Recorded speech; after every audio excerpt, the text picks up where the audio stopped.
बिस्मिल्लाहिर्रहमानिर्रहीम। आज हम एरेज के चैप्टर में 2 डायमेंशनल एरे को पढ़ेंगे। इससे पहले हमने 1 डायमेंशनल एरे को देख चुके हैं अपने पिछले लेक्चर में, जब हमने ये कहा कि हमारे पास मिसाल के तौर पर क्लास के अंदर जो है 4 या 5 बच्चे हैं। मिसाल के तौर पर अली, काशिफ, बहजाद, अहमद।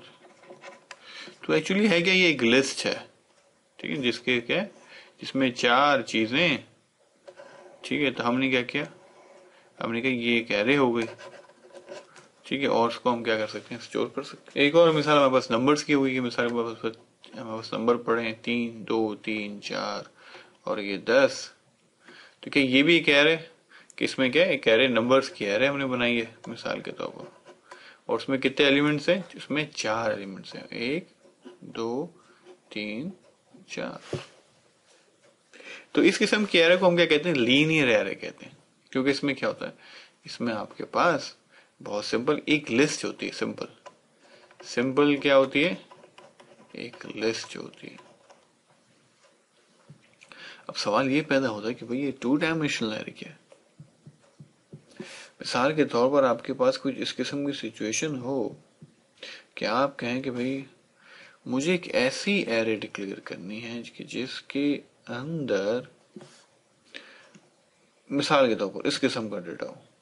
ये मिसाल, ठीक है, नेम्स की कह रहे, तो उसमें डेटा कोई किस किस्म का हो, उसमें डेटा इस किस्म का हो। और बल्कि ऐसा करते हैं, यहाँ पे हम क्लास कर लेते हैं, थोड़ा मामला और हमारा अच्छा सिंपल हो जाए, ठीक है।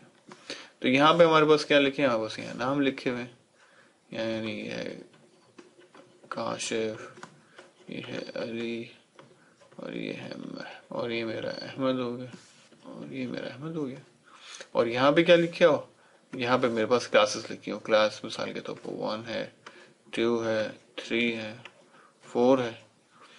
तो क्या हो, जो आदमी जिस क्लास में हो गया उसमें क्या हो, वहां पे 1 लिखा हो, और जिस क्लास में शख्स ना हो वहां 0 लिखा हो। एक मिसाल दे रहा हूं। और इसको और सिंपल करना चाहे तो उसको हम ऐसे भी बोल सकते हैं कि क्या हो, कि जहां पे क्लास में मौजूद है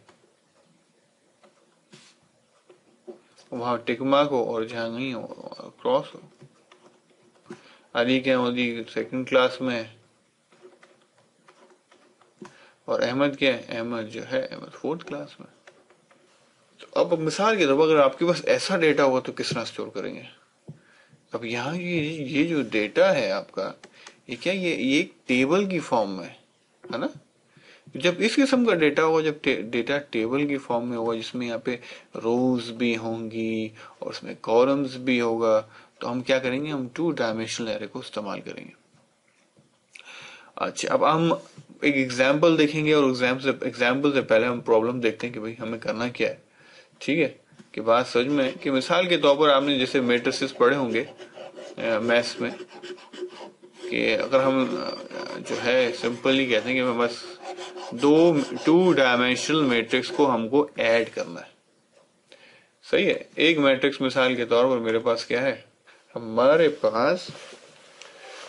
पास 2 मैट्रिक्स हैं। एक मैट्रिक्स ए है, ठीक है, उसकी वैल्यूज क्या है, 8, 3, 6, 5, और क्या एक दूसरा मैट्रिक्स क्या है, दूसरा मैट्रिक्स है 5, 5, 4, 4।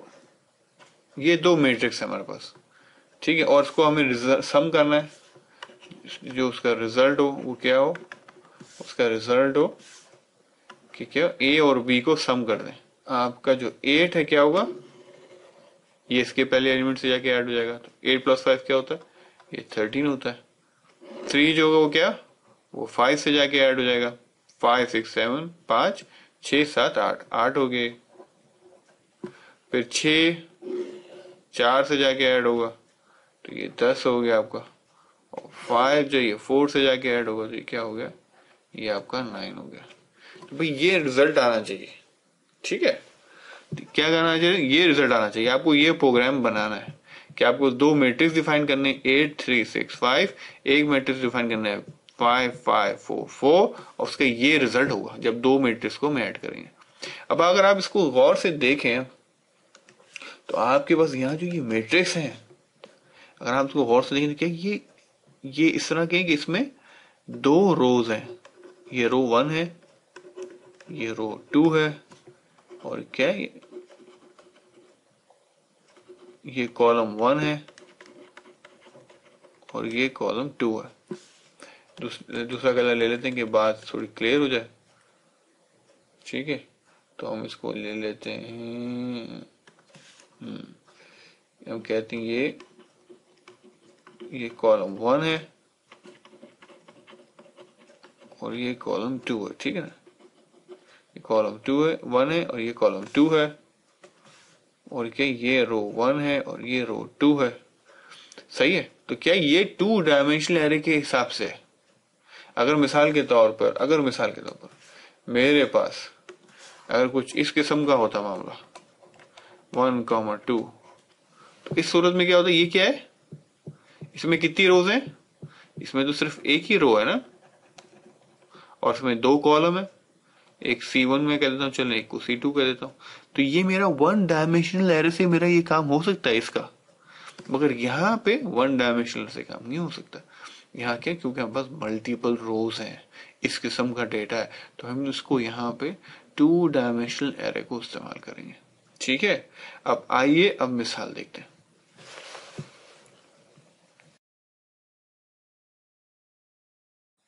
अब आइए एग्जाम्पल देखते हैं हम 2 डायमेंशनल एरेज किस तरीके से इस्तेमाल होंगी। और जिस तरह अभी हमने मैट्रिक्स की एग्जाम्पल देखी, किस तरीके से 2 मैट्रिक्स हम चाहें अगर ऐड करें तो किस तरह उनका रिजल्ट आता है। आइए अब इसका प्रोग्राम बना के देखते हैं कि प्रोग्राम बनेगा तो ये कैसे होगा।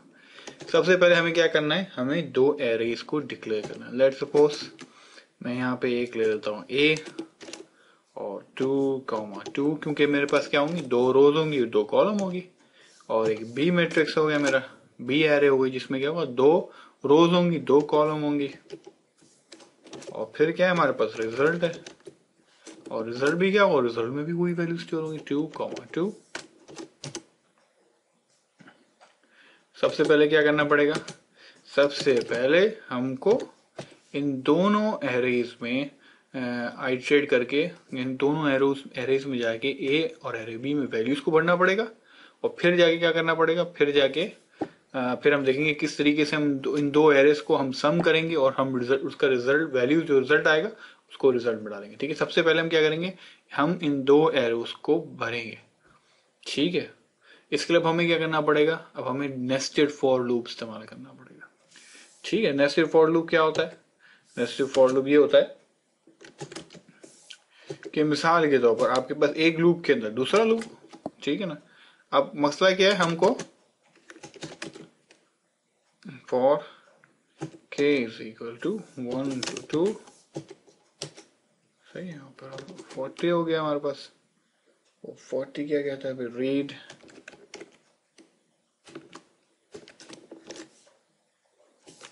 अब ये काम ये कर सकते हैं, माई की जगह से क्या करते हैं, इसको रो लिख लेते हैं और इसको हम कॉलम लिख लेते हैं, के बाद अच्छी तरह समझ में आ जाए।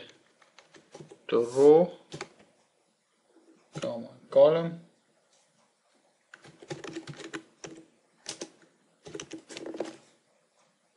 और क्या करें, 2 वैल्यूज को हम रीड कर रहे हैं, फिर रो कॉलम। ठीक है, एलिमेंट A और एलिमेंट B में वैल्यूज आ गई है।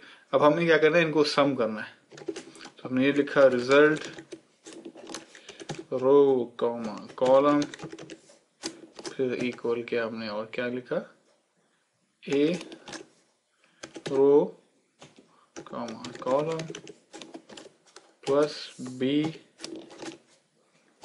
रो कॉलम, फिर हम कहेंगे नेक्स्ट कॉलम, ये हमारा हो गया 60 हो गया हमारे पास ये, और 70 हमारा क्या हो गया, नेक्स्ट रो।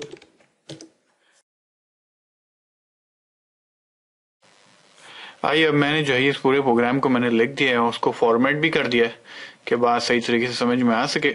अब हम इसको एक तरीके से इसका ओवरव्यू कर लेते हैं। यहाँ हमने एरेज को डिक्लेयर किया है, उसके बाद क्या किया, हमने CLS किया जिससे प्रोग्राम हमारी स्क्रीन क्लियर हो गई। फिर हमारे पास दो फॉर लूप है, एक रो का लूप है और एक कॉलम का लूप है। और फिर हम क्या कर रहे हैं, यहाँ पर दोनों एरेज को रीड कर रहे हैं और फिर दोनों एरेज को हम ऐड कर रहे हैं। एक एक एलिमेंट यानी रो का जो 2 डायमेंशनल एरे के जो दोनों मैट्रिक्स बनता है ना ये, तो उसका एक रो 1 से स्टार्ट करेंगे, कॉलम 1 से स्टार्ट करेंगे, दोनों मैट्रिक्स की दोनों को ऐड करते चले जाएंगे। रिजल्ट को हम यहाँ पे साथ में असाइन भी कर रहे हैं और हम प्रिंट भी कर रहे हैं। इस तरह हम करते हुए जाएंगे और इस तरह हमारा यहाँ पे आके नेक्स्ट रो पे जब ये दोनों लूप्स खत्म हो जाएंगे तो हमारा पूरा रिजल्ट जो टोटल मैट्रिक्स है वो प्रिंट हो जाएगा। आइए इसको रन करके भी देख लेते हैं। हम यहाँ रन पे जाते हैं और ये हम करते हैं और ये हमारा मैट्रिक्स प्रिंट हो गया 30, 70, 20 एंड 50। यहाँ पे हम अपना लेक्चर खत्म करते हैं और इंशाल्लाह अगली मर्तबा हाजिर होंगे।